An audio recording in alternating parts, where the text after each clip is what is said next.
Hello, my fellow disciples of the dismal science, and welcome back to Boss Economics World, the only show that slices through the financial fog with the cold, hard steel of reality.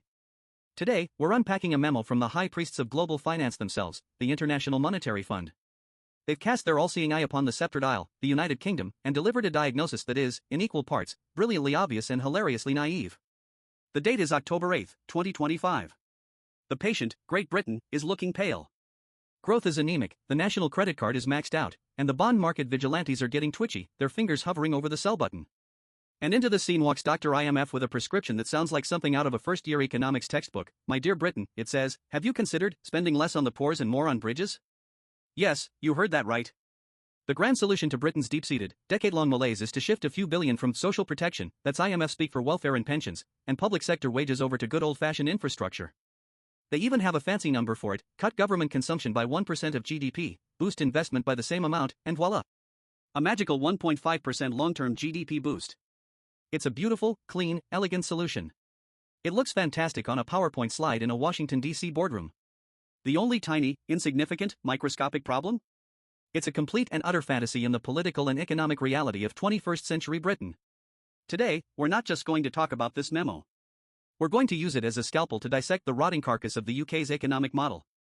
We will go from the point, the IMF's advice, to the surface, revealing the deep, structural doom loop that has Britain trapped. So grab your coffee, strap in, and prepare for a dose of unfiltered economic truth. This is Britain's Fiscal Doom Loop, the IMF's magic potion or just more snake oil? Let's be fair to our friends at the IMF. Their diagnosis of the symptoms is spot on. They point to the UK's deteriorating fiscal position, and they're not wrong.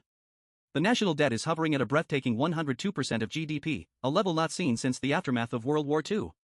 The cost of servicing the debt is exploding. Just a few years ago, the UK's 10-year gilt yield was comfortably below 1%. As of late 2025, it's flirting with 5%, the highest sustained level in a generation. Each percentage point increase adds over £20 billion to the annual interest bill. That's more than the entire Home Office budget, gone, vaporized, just to pay the interest on our past borrowing. The IMF correctly identifies that this isn't sustainable. The bond markets, still haunted by the ghost of Liz Truss's mini-budget fiasco of 2022, are looking at the UK's future fiscal deficits and getting very, very nervous. And then there's the growth problem. Or rather, the no-growth problem. The UK has been locked in a productivity death spiral for the better part of 15 years. The Office for Budget Responsibility keeps downgrading its productivity forecasts. Let's put this in perspective. According to the latest OECD data, since the 2008 financial crisis, UK labour productivity has grown by a pathetic average of about 0.5% per year. In the same period, the US has managed over 1.2%, and even sluggish Germany has outpaced Britain. This isn't a blip, it's a chronic, debilitating disease. Bank of England Governor Andrew Bailey himself warned that Britain is at risk of missing the AI boom. Why? Because capital spending, both public and private, is in the gutter. The UK consistently invests the lowest share of its national income among all G7 countries. We're talking about a gross fixed capital formation of around 17% of GDP. The G7 average? Over 21%. France and Canada? They're pushing 24%. We are fundamentally failing to invest in the tools, technology, and infrastructure of tomorrow. So, the IMF's logic flows. 1. Debt is too high, and borrowing costs are soaring. 2. Growth is too low because investment is pathetic. 3. Conclusion, stop spending on current consumption and start spending on future growth. It's Econ 101. It's what you tell a family that's racking up credit card debt on lavish dinners while the roof of their house is leaking. Stop ordering takeout and fix the damn roof. The IMF's analysis shows advanced economies spend, on average, 3 times more on social spending than on investment. The UK is a prime example. The welfare budget and the NHS budget are colossal, sacrosanct behemoths that consume an ever larger slice of the pie. The IMF is simply pointing out the mathematical reality of this trade-off. But this is where the clean, sterile world of economic modeling crashes headfirst into the messy, irrational, and brutal world of politics. Enter our protagonist, Chancellor of the Exchequer Rachel Reeves. She is a woman in a fiscal straitjacket, trying to perform a delicate ballet in a minefield.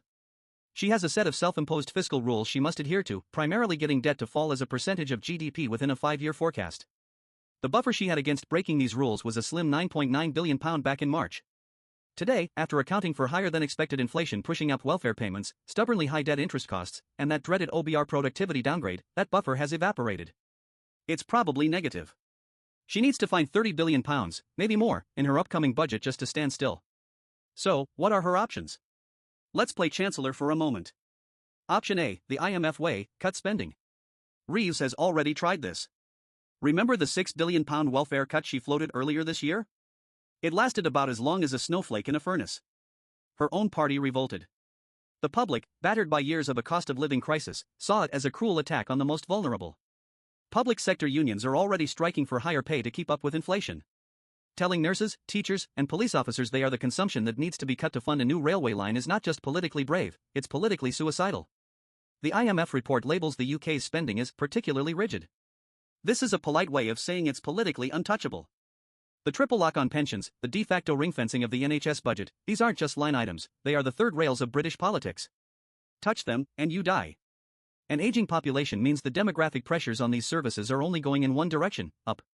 Option B, the taxman cometh. If you can't cut spending, you have to raise revenue. The problem? The UK's tax burden is already at a 70-year high. Pushing it even higher risks, as the article notes, backfiring by harming growth.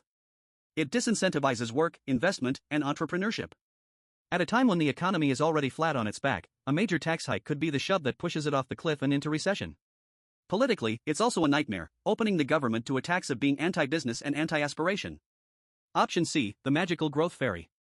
This is the fantasy option, just assume growth will miraculously appear and solve all your problems. This was the core belief of the Truss government, and we all know how that ended. The markets no longer believe in fairy tales. They want to see the cold, hard numbers. This is the straitjacket. Chancellor Reeves is trapped. Cutting spending is political poison. Raising taxes is economic poison. And pretending it will all be fine is financial poison. The IMF's advice to make every penny of taxpayer resources count and pursue more efficient public spending is a wonderful platitude. But it ignores the fundamental truth that what one person calls wasteful administration, another calls their job. What one report calls inefficient social protection, a family calls the money they need to feed their children. The IMF's claim that there need not be a trade-off between pro-growth and equitable spending because investment in education and infrastructure also reduces inequality is true in the long run. But politics is lived in the short run. A family losing its benefits today is not comforted by the promise of a high-speed train line that might create a job for their grandchild in 2050. So, if the IMF's prescription is politically impossible, what's really going on? Why is Britain stuck? The answer is that the UK is caught in a self-reinforcing, vicious cycle. A doom loop that has been tightening its grip for over a decade. It goes like this. Step 1, the productivity plague. As we established, the root of all evil is the UK's stagnant productivity.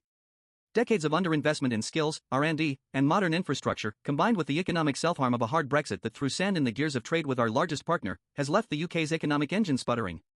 We have become brilliant at creating low-wage, low-skill service jobs, but we have forgotten how to create high-value, high-productivity ones. Step 2, the stagnation tax. Low productivity means low real wage growth. People don't feel better off. It also means a stagnant tax base for the government. The economic pie isn't growing, so the government slice isn't growing either. But the demands on that slice, from an aging population, an expensive health service, and pension commitments, are growing relentlessly. Step 3, the debt imperative. To square this circle, stagnant revenues and rising spending demands, successive governments have resorted to the national credit card. They borrow.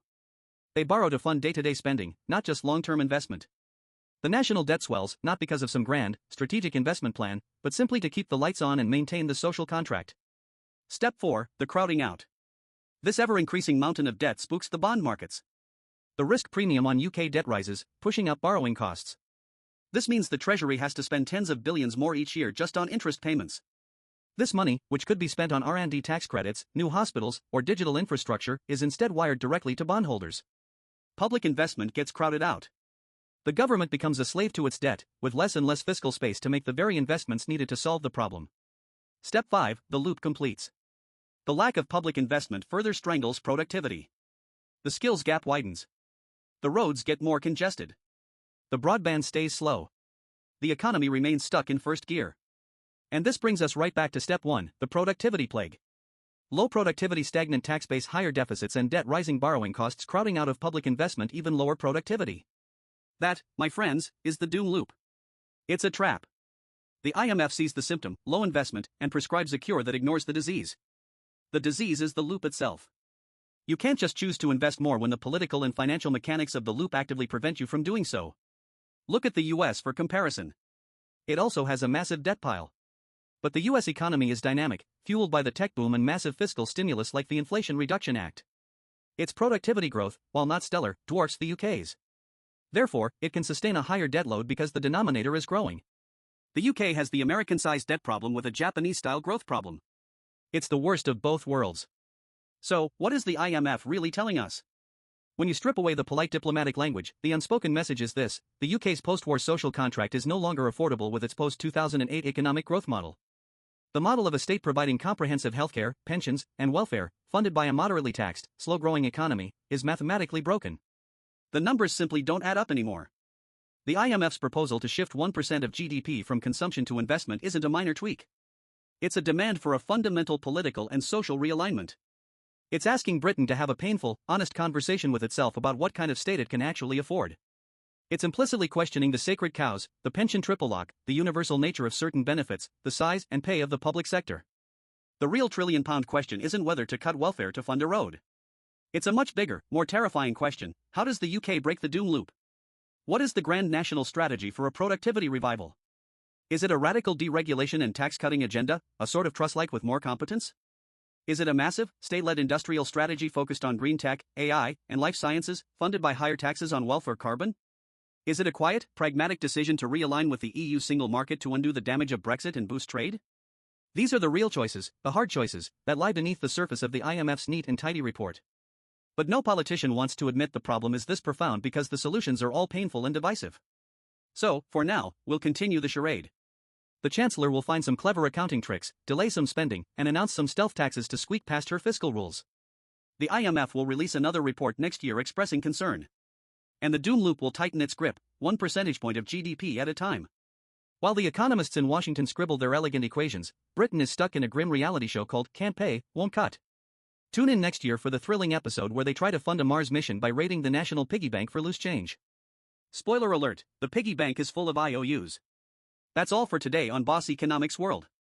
If you appreciate this kind of unvarnished analysis, do the smart thing, smash that like button, subscribe, and ring that notification bell so you never miss our next deep dive into the beautiful, brutal logic of the market. Stay solvent, my friends.